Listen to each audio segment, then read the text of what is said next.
Šiaulių politikė kas mėnesį gauna daugiau nei 200 eurų už sunkią negalią apakimą, tačiau puikiai vairuoja automobilį, vežioja Seimo narį ir dirba vaikų globos namuose. Dėl šios istorijos Socialinės apsaugos ir darbo ministerija suskubo kreiptis į prokurorus. Šeimos gydytoja tvirtina niekada negirdėjusi jokių pacientės nusiskundimų dėl regėjimo sutrikimo.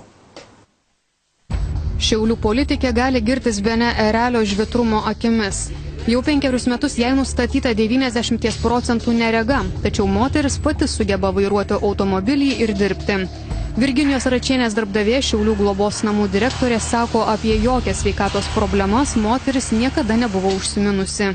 Niekada aš nebuvau darus, kad tai gali būti kažkokiu tai regėjimo problemų. Pati į darbą važinėjau automobiliu, nesu mačiusi, kad ją kažkas atvežtų. Su pareigomis susidorojo gerai, kokios pagalbos jokios niekada jai nereikėjo, kad kaip žmogui turinčiam regėjimo negalią. Račienė taip pat dirba Seimo nario Edvardo Žakario padėjėja. Kone akla Šiaulių tarybos narė automobiliu vežioja regėjimo negalią turintį parlamentarą. Žakaris sako apie pagalbininkės ligą išgirdęs pirmą kartą. Išgirdau pirmą kartą. Nelabai tikiu. Dėl procentų. Ne, aš tik tai šiandien išgirdau. O kaip darbuotoja tai yra labai gerai. O jeigu paaiškėtų kažkokie kiti dalykai, tai čia kitas klausimas. Darbdaviams visiškai sveika atrodanti Šiaulių politikė visai kitaip elgėsi atvykusi į nedarbingumo nustatymo tarnybą. Šis sako moters aklumu nesuabejojusi. Mes tik tai tikrinam dokumentus. Mes neturim teisės, nes jos sveikatos būklė nei jokių dugnų ir nieko. Mes įvertinam pagal pateiktus medicininius dokumentus ir žiūrim, kaip žmogus ateina. Kiek aš prisiminiau, rudenį ją lydėjo kita moteris.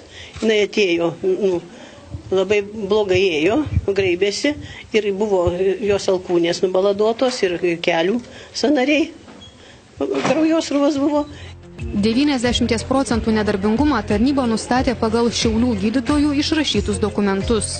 Ta gydytoja, kuri užpildžius dokumentus, yra stažavusi Amerikoje, jinai yra labai gera tinklainės ligų specialistė ir buvo visi padaryti tyrimai ir buvo tiesiog įrodančiai, kad yra ligonė nematanti. Aš turiu sveikatos sutrikimų, apie kuriuos aš niekam neprivalau ir duomenų apsaugos įstatymas mane neįpareigojo absoliučiai niekam apie tai kalbėti.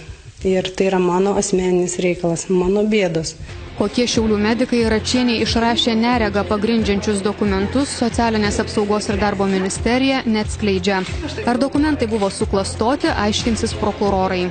Neįgalumo nustatymo tarnybai aš pavedžiau atlikti neeilinį tyrimą, skubos tvarka, nedaugiau kaip 15 darbo dienų. Antra, pavedžiau neįgalumo nustatymo tarnybai kreiptis į prokuratūrą, išsiaiškinti dėl galimai klastojamų dokumentų. Skaičiuojama, kad dėl neregos Šiaulių politikiai kas mėnesį galėjo būti išmokama daugiau nei 800 litų pašalpa. Reporterės Kristina Garalevičiūtė ir Asta Stankūnienė.